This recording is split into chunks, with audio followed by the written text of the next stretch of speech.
ഞാൻ എന്തൊക്കെയാണ് എൻ്റെ ഈ കറിവേപ്പിന് ചെയ്യുന്നതെന്ന് പറഞ്ഞുതരാം. ഒന്നാമത് നമ്മൾ ശ്രദ്ധിക്കേണ്ട കാര്യം, നല്ല വെയിലുള്ള സ്ഥലത്ത് നട്ടു കൊടുക്കുക. നടുന്ന സമയത്ത് ചാണകപ്പൊടിയൊക്കെ ഇട്ട് വേണം നടാനായിട്ട്. നട്ടതിന് ശേഷം നട്ട് 4 ഇല വരുമ്പോൾ തന്നെ അതിൽ നിന്ന് ഇല നുള്ളിപ്പറിച്ചെടുക്കരുത്. നമ്മളൊരു കറിവേപ്പിൻ്റെ തൈ നട്ട് കഴിഞ്ഞാൽ ഒരാൾ പൊക്കമായിട്ടേ അതിൽ നിന്ന് കറിവേപ്പില എടുക്കാവൂ എന്നാണ് പണ്ടുള്ളവരൊക്കെ പറയാറ്. നമ്മളിപ്പോൾ അത്രയും വെയിറ്റ് ചെയ്യേണ്ട. ഒരു പകുതിയൊക്കെ, നമ്മുടെ ഒരു പകുതി ഭാഗമൊക്കെ ആകുമ്പോൾ തന്നെ നമുക്കിതിൻ്റെ മണ്ട മുറിച്ച് കൊടുക്കാവുന്നതാണ്. കുറേശ്ശെ വേണം മുറിച്ച് കൊടുക്കാനായിട്ട്. എല്ലാം ഒരൊറ്റ ദിവസം കൊണ്ട് മുറിച്ച് കറിവേപ്പിനെ ഉണക്കിക്കളയരുത്. കുറേശ്ശെ ആദ്യം ഒരു കമ്പ് മുറിക്കുക, അതിൽ നിന്ന് കിളിർത്ത് വരുന്നതിനനുസരിച്ച് അടുത്ത കമ്പ് മുറിച്ച് കൊടുക്കാം. അങ്ങനെ വേണം നമ്മൾ ചെയ്യാനായിട്ട്. അതും കട്ട് ചെയ്യുന്നത് ഒന്നുകിൽ രാവിലെ ചെയ്യുക അല്ലെങ്കിൽ വൈകിട്ട് ചെയ്യുക. അങ്ങനെ വേണം നമ്മൾ കട്ട് ചെയ്തെടുക്കാനായിട്ട്. പിന്നെ ദിവസവും കുറച്ച് സമയം ഇതിനെ ഒന്ന് നോക്കുക, എന്തെങ്കിലും പുഴുവോ മറ്റോ ഉണ്ടോ എന്ന് നോക്കുക. പിന്നെ ചിത്രശലഭം വന്ന് തിന്നുകൊണ്ട് പോകാനുള്ള എല്ലാ സാധ്യതയും ഉണ്ട്. അപ്പോൾ അതിൻ്റെ ലാർവയുണ്ടോ എന്ന് നന്നായിട്ടൊന്ന് ശ്രദ്ധിച്ചോളാം. പിന്നെ നനച്ചു കൊടുക്കുക. രാവിലെയും വൈകിട്ടും നന്നായിട്ട് നനച്ചു കൊടുക്കണം. ഞാനിപ്പോൾ നനയ്ക്കുമ്പോൾ അതിൻ്റെ മുകൾ ഭാഗം കറിവേപ്പ് ഫുള്ളായിട്ട് നനയ്ക്കാറുണ്ട്. ചുവട്ടിൽ മാത്രമായിട്ട് വെള്ളം ഒഴിച്ചു കൊടുക്കരുത്. ആ കറിവേപ്പിന് ചുറ്റിലുമായിട്ട് നമ്മൾ വെള്ളം ഒഴിച്ചു കൊടുക്കണം. അതായത് വേര് എല്ലാ ഭാഗത്തേക്കും പരന്നിട്ടുള്ളത് കൊണ്ട് മുഴുവനായിട്ട് നന്നായിട്ട് നനച്ചു കൊടുക്കുക. പിന്നെ ഇതൊന്നും ചെയ്തില്ല എങ്കിലും നന്നായിട്ട് കറിവേപ്പ് വളരുന്ന സ്ഥലങ്ങളുണ്ട്. എൻ്റെ ഉമ്മാരെ വീട്ടിൽ അവിടെ വെള്ളം പോലും ഒഴിക്കേണ്ട അത്രയ്ക്കും വേണ്ടി കറിവേപ്പ് വളർന്ന് കിടപ്പുണ്ട്. ഈ ഇത്രയും കറിവേപ്പുള്ള ഞാൻ അവിടെ നിന്നാണ് കറിവേപ്പില കൊണ്ടുവരാറുള്ളത്. എൻ്റെ കറിവേപ്പിനെ ഞാനിങ്ങനെ പരിപോഷിപ്പിച്ച് സംരക്ഷിച്ച് കൊണ്ടുപോവുകയാണ് ചെയ്യാറ്. ഞാനിപ്പോൾ ഏകദേശം ഒരു 6 കറിവേപ്പിൻ്റെ തൈയോളം നട്ട് വെച്ചിട്ടുണ്ട്. ഇത് കുറച്ച് വെയിൽ കുറവുള്ള സ്ഥലത്ത് നിൽക്കുന്നത് കൊണ്ടാണ് ഇങ്ങനെ നിൽക്കുന്നത്. അതിനും കുറേശ്ശെ സംരക്ഷണങ്ങൾ കൊടുത്ത് അതിനെ വളർത്തിക്കൊണ്ട് വരുന്നതേ ഉള്ളൂ. പിന്നെ നമ്മൾ ശ്രദ്ധിക്കേണ്ട മറ്റൊരു കാര്യം, നമ്മുടെ കറിവേപ്പിൻ്റെ ചുവട് എപ്പോഴും വൃത്തിയായിരിക്കുക. പില്ലൊക്കെ വളർന്ന് വൃത്തികേടായി കിടക്കരുത്. ഇവിടെ എപ്പോഴും ഒരു പടരുന്ന എന്തോ ഒരു വള്ളി പോലൊരു ചെടിയുണ്ട്. അത് സ്ഥിരം വളർന്ന് ഇതിലേക്ക് കയറാനുള്ള ഒരു ശ്രമം നടത്തുന്നുണ്ട്.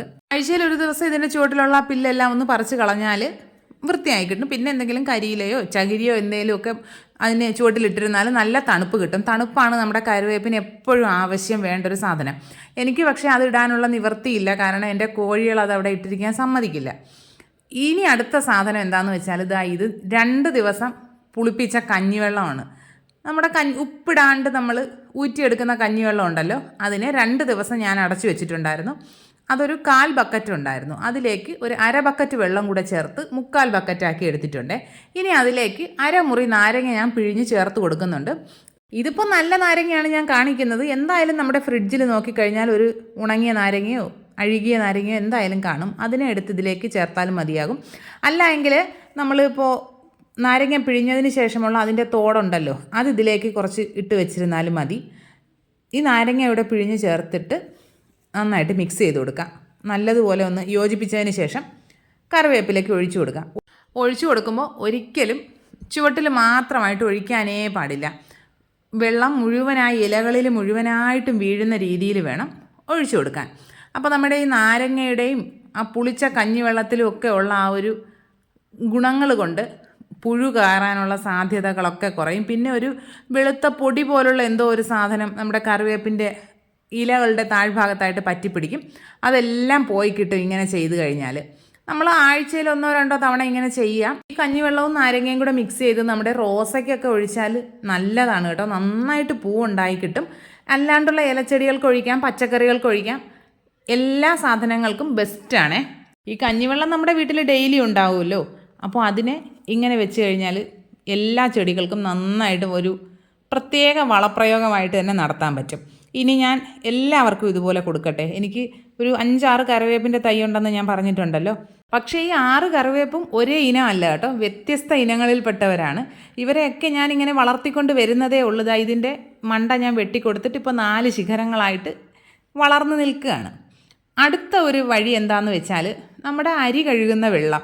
ഇതിപ്പോൾ ഞാൻ ഇഡ്ഡലി ഉണ്ടാക്കാനായിട്ട് അരി വെള്ളത്തിലിട്ടതാണ്. പച്ചരിയും ഉഴുന്നും കൂടി കഴുകുന്നതാണ്. അല്ലാണ്ട് നമ്മൾ ചോറ് വയ്ക്കുന്ന അരി കഴുകുന്ന വെള്ളം ഉണ്ടല്ലോ, ആ കഴുകുന്ന വെള്ളവും 2-3 തവണയായിട്ട് ആ കഴുകുന്ന വെള്ളം ഒരു പാത്രത്തിലേക്ക് ഒഴിച്ച് വയ്ക്കുക. ഒഴിച്ച് വെച്ചിട്ട് അപ്പോൾ ഒഴിക്കുന്നതിനേക്കാളും ഇത് നന്നായിട്ട് കുറച്ചൊന്ന് ഇരുന്ന് കഴിയുമ്പോൾ ചെറുതായിട്ട് ഇതിലൊരു ഫെർമെൻറ്റേഷനൊക്കെ ഒന്ന് നടന്നിട്ട് ചെറിയൊരു പുളിപ്പ് പോലെ വരും വെള്ളത്തിന്. അപ്പോഴും നമുക്കിതിനെ ചെടിയിലേക്ക് ഒഴിച്ചു കൊടുക്കാം. അതും ഒഴിക്കുമ്പോൾ നമ്മുടെ ഇലകളിലെല്ലാം വീഴുന്ന തരത്തിൽ വേണം ഒഴിച്ചു കൊടുക്കാനായിട്ട്. അടുത്ത ഒരു വഴി എന്താണെന്ന് വെച്ചാൽ, നമ്മൾ ഈ അരിയാട്ടി വെച്ചല്ലോ, ആ ഇഡ്ഡലിയുടെയും ദോശയുടെയൊക്കെ മാവ് പിറ്റേ ദിവസം നമ്മൾ മാറ്റിയതിന് ശേഷം ബാക്കിയുള്ള പാത്രം ഉണ്ടല്ലോ, നമ്മുടെ മാവ് ഒഴിച്ചു വെച്ചിരുന്ന പാത്രം, അതിലേക്ക് വെള്ളം ഒഴിച്ചു കൊടുക്കുക. ഈ ഫെർമെൻ്റ് ആയിരിക്കുന്ന ആ മാവിൽ ഒരുപാട് ബാക്ടീരിയകളുണ്ടാവും, നല്ല ബാക്ടീരിയകൾ. ആ ബാക്ടീരിയകളെ എല്ലാം നമുക്ക് നമ്മുടെ കറിവേപ്പിന് ഒഴിച്ചു കൊടുക്കാം. അതിൽ കുറച്ച് വെള്ളം മിക്സ് ചെയ്തിട്ട് അത് എത്രത്തോളം നമ്മുടെ പാത്രത്തിൽ ആ മാവിൻ്റെ അംശമുണ്ടോ അതിനനുസരിച്ച് വെള്ളം ചേർത്ത് കറിവേപ്പിന് ഒഴിച്ചു കൊടുക്കാം. അടുത്ത ട്രിക്ക് എന്താണെന്ന് വെച്ചാൽ, ഇത് തലേ ദിവസത്തെ കഞ്ഞിവെള്ളമാണ്. ഇതിലേക്ക് ഞാനിപ്പോൾ വേറൊരു സാധനം കൂടി ചേർക്കാൻ പോവുകയാണ്. എന്താണെന്ന് വെച്ചാൽ, നമ്മൾ മുട്ട പുഴുങ്ങിയെടുക്കില്ലേ, മുട്ട പുഴുങ്ങിയെടുക്കുമ്പോൾ ആ പുഴുങ്ങിയതിലെ വെള്ളം നിറയെ മാഗ്നീഷ്യം ഉള്ള വെള്ളമാണ് കേട്ടോ, കളയാനേ പാടില്ല. അതിപ്പോൾ ഞാൻ ഈ കഞ്ഞിവെള്ളത്തിലേക്ക് ഒഴിച്ച് വെച്ചിട്ട് നന്നായിട്ട് ചൂടാറി കഴിയുമ്പോൾ കറിവേപ്പിന് ഒഴിച്ചു കൊടുക്കുകയാണ് ചെയ്യാറ്. ഇതിപ്പോൾ കഞ്ഞിവെള്ളം ഉള്ളതുകൊണ്ട് ഞാൻ ഒഴിച്ചതാണ്. ഇല്ല എങ്കിൽ നമുക്ക് ഈ വെള്ളം മാത്രമായിട്ട് നമ്മുടെ കറിവേപ്പിൻ്റെ ചുവട്ടിൽ ഒഴിച്ചു കൊടുക്കാവുന്നതാണ്. നല്ല വളമാണ് കേട്ടോ. ഇത് നമുക്ക് ചെടികൾക്കൊക്കെ ഒഴിക്കാവുന്നൊരു സാധനമാണേ. അടുത്തൊരു ഐഡിയ എന്താണെന്ന് വെച്ചാൽ, ഇതാണ് ആ ഐറ്റം. ഇത് തൈരാണ് കേട്ടോ. ഇതിപ്പോൾ ഞാൻ 1/2 ലിറ്റർ പാല് തിളപ്പിച്ചപ്പോൾ അത് പിരിഞ്ഞു പോയി. അങ്ങനെ അതിലെ കുറച്ച് വേറെ തൈര് കൂടി ചേർത്തിട്ട് ഇതിനെ വെച്ചെടുത്തതാണ്. നിങ്ങൾക്ക് അല്ല എങ്കിൽ 1 കപ്പ് തൈര് എടുത്താലും മതിയാകും. ഞാനിതിപ്പോൾ പിരിഞ്ഞു പോയത് ആയതുകൊണ്ട് അതിനെ മിക്സിയിലിട്ട് ഒന്ന് അടിച്ചെടുക്കുന്നുണ്ടേ. അടിച്ചെടുത്ത് കഴിയുമ്പോൾ ഇതിൽ ആ നെയ്യ് തെളിഞ്ഞ് വരും. നെയ്യ് തെളിഞ്ഞ് വരുന്നതിനെ നമുക്ക് മാറ്റിക്കളയണം. ഇപ്പോൾ നമ്മൾ 1 കപ്പ് തൈരാണ് എടുക്കുന്നതെങ്കിൽ അതിൽ 5 ഇരട്ടി വെള്ളം ചേർത്ത് കൊടുക്കാം. 1 കപ്പിന് 5 കപ്പ് വെള്ളം കൂടി ചേർത്തിട്ട് നന്നായിട്ട് മിക്സ് ചെയ്തെടുക്കുക. ഞാനിപ്പോൾ ഈ 1/2 ലിറ്ററും മുഴുവനായിട്ടും എടുക്കുന്നുണ്ട്. എനിക്ക് എല്ലാ കറിവേപ്പിനും ഒഴിക്കണം എന്നുള്ളതുകൊണ്ട് 1/2 ലിറ്റർ മുഴുവനായിട്ടും എടുത്തിട്ട് ഒരു ബക്കറ്റിലേക്ക് ഒഴിച്ചു കൊടുക്കുകയാണ്. അതിലേക്ക് അപ്പോൾ 1/4 ബക്കറ്റ് ഉണ്ടായിരുന്നു, ഏകദേശം ഒരു 1/2 ബക്കറ്റ് വെള്ളം കൂടി ചേർത്തിട്ട് ഒരു 3/4 ബക്കറ്റോളം ആക്കി എടുക്കുന്നുണ്ട്. അതിനെ വെള്ളം ഒഴിച്ച് കഴിയുമ്പോൾ അതിന് മുകളിൽ വരുന്ന നെയ്യ് നന്നായിട്ട് എടുത്ത് കളയണം. ഇല്ലെങ്കിൽ ചിലപ്പോൾ എറുമ്പ് കയറാനുള്ള സാധ്യതയുണ്ട്. അതുകൊണ്ട് അത് എടുത്ത് കളയുക. ഇനി നന്നായിട്ട് മിക്സ് ചെയ്തതിന് ശേഷം നേരത്തെ പറഞ്ഞതുപോലെ കറിവേപ്പിൻ്റെ ഇലകളിൽ മുഴുവനായിട്ടും ഒഴിച്ചു കൊടുക്കുക. എല്ലാ ഭാഗത്തും ഒരുപോലെ ഈ വെള്ളത്തിൻ്റെ അംശം എത്തണം. പിന്നെ നമ്മുടെ തൈരിലുള്ള ഗുണങ്ങൾ പറയേണ്ട കാര്യമില്ലല്ലോ, അതിൽ അത്രത്തോളം നല്ല ബാക്ടീരിയകൾ ഉള്ളത് കൊണ്ട് അത് നമ്മുടെ കറിവേപ്പിനെ നന്നായിട്ട് വളരാൻ സഹായിക്കും. പിന്നെ ഇതെല്ലാം നമ്മൾ ഓരോ ദിവസവും ചെയ്യണമെന്നില്ല. ഒരു മാസത്തിൽ ഇതെല്ലാം ഓരോ തവണ വെച്ച് ചെയ്താലും മതിയാകും. ഇനി ലാസ്റ്റ് ഒരു ടെക്നിക്ക് കൂടെ ഉണ്ടേ. ഇതാണ് ഞാൻ ചെയ്യുന്നത്. നിങ്ങളുടെ വീട്ടിൽ ബയോബിന്നൊക്കെ ഉണ്ടെങ്കിൽ ഈ ഒരു ഐഡിയ നിങ്ങൾക്ക് വേണ്ട. ബയോബിന്നിലുള്ള സ്ലറിയും അതിലെ ആ ഒരു വളവും ഒക്കെ ഇട്ടാൽ മതിയാകും. ഞാനിപ്പോൾ ഇങ്ങനെയാണ് കേട്ടോ ചെയ്യാറ്.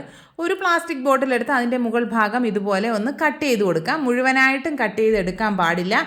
എന്നിട്ട് നമുക്ക് ഒരു 1/4 കപ്പ് തൈരിലേക്ക് 1 ടേബിൾ സ്പൂൺ ശർക്കര പൊടിച്ചതിനെ ഒന്ന് ചേർത്ത് കൊടുക്കാം. ഇത് ചേർത്ത് കൊടുത്ത് നന്നായിട്ട് മിക്സ് ചെയ്തിട്ട് ഒരു 3 ദിവസം ഒന്ന് വെച്ച് കഴിഞ്ഞാൽ ഇത് നന്നായിട്ടൊന്ന് ഫെർമെൻ്റായി കിട്ടും. അത് ഭയങ്കര ഗുണമുള്ളൊരു സാധനമാണ് കേട്ടോ. അതും നമുക്ക് ഇതിലേക്ക് ആവശ്യമുണ്ട്. ഇനി നമ്മൾ ഒരു ചെറിയൊരു നല്ല ബലമുള്ളൊരു കമ്പെടുത്ത് നമ്മുടെ കറിവേപ്പിൻ്റെ ചുവട്ടിലായിട്ട് ഇതുപോലെ കുത്തി വെച്ച് കൊടുക്കാം. അതിലേക്ക് നമ്മുടെ ഈ ബോട്ടിൽ ഇറക്കി വെച്ച് കൊടുക്കാവുന്നതാണ്. ബോട്ടിൽ മറിഞ്ഞ് വീഴാണ്ട് കറക്റ്റായിട്ട് അവിടെ ഇരിക്കാൻ വേണ്ടിയിട്ടാണ് നമ്മളിങ്ങനെ ചെയ്ത് കൊടുക്കുന്നത്. അതിലേക്ക് ഇതുപോലെ നന്നായിട്ട് പ്രസ് ചെയ്ത് വെച്ച് കൊടുക്കുക. വെച്ച് കൊടുത്തതിന് ശേഷം എന്ത് പച്ചക്കറി വേസ്റ്റ് ഉണ്ടെങ്കിലും, നമ്മുടെ ഉള്ളിത്തൊലിയാണെങ്കിലോ മുട്ടത്തോടാണെങ്കിലോ പഴത്തിൻ്റെ തോലാണോ എന്താണെങ്കിലും ഇതിനകത്ത് കൊണ്ടിട്ട് കൊടുക്കുക. ഇതിലേക്ക് ഇട്ടതിന് ശേഷം നമ്മുടെ മറ്റേ തൈരും ശർക്കരയും കൂടിയൊക്കെ നമ്മൾ ഫെർമെൻറ്റ് ചെയ്തെടുത്തല്ലോ, അതിനെ ഇതിലേക്ക് ഒഴിച്ചു കൊടുക്കാം. ഒഴിച്ചു കൊടുത്തതിന് ശേഷം അതിന് മുകളിലായിട്ട് പുഴു കയറാണ്ടിരിക്കാനായിട്ട് കുറച്ച് മണ്ണും കൂടി ഇട്ട് കൊടുക്കുക. എന്നിട്ട് അടച്ച് വെക്കുക. ഒരു ചിരട്ട വെച്ച് അതിൻ്റെ മുകൾ ഭാഗം ഒന്ന് കവർ ചെയ്ത് വെച്ചാൽ മതിയാകും. പിന്നെ നമുക്കിതിൽ വീണ്ടും വീണ്ടും ഈ വേസ്റ്റുകൾ ഇങ്ങനെ കൊണ്ട് നിറയ്ക്കാവുന്നതാണ്. ഇതിങ്ങനെ താഴ്ന്നു പോകുന്നതിനനുസരിച്ച് വേസ്റ്റ് ഇട്ട് കൊടുക്കുക. പിന്നെ അതിന് മുകളിലായിട്ട് മണ്ണിട്ട് കൊടുക്കുക. ഇടയ്ക്കിടയ്ക്ക് ഈ നമ്മുടെ തൈരും ശർക്കരയും കൂടെയുള്ള മിക്സ് ഒഴിച്ചു കൊടുക്കുക. അങ്ങനെ ആകുമ്പോൾ നല്ല വളമാണ് കേട്ടോ. നമ്മൾ പ്രത്യേകിച്ച് വളം ഒന്നും ചെയ്തില്ല എങ്കിലും ഇത് നന്നായിട്ട് കറിവേപ്പിനെ വളരാൻ സഹായിക്കും. പിന്നെ ഇതൊന്നും നമ്മൾ 1-2 തവണ ചെയ്തത് കൊണ്ടോ ഒരാഴ്ച കൊണ്ടോ 2 ആഴ്ച കൊണ്ടോ നമ്മുടെ ചെടി ഒരിക്കലും വളർന്നു കിട്ടില്ല. സ്ഥിരമായിട്ട് ഇങ്ങനെയുള്ള എന്തെങ്കിലുമൊക്കെ പൊടിക്കൈകൾ ചെയ്തു കൊടുത്താൽ നന്നായിട്ട് നമ്മുടെ കറിവേപ്പ് വളർന്നു കിട്ടും.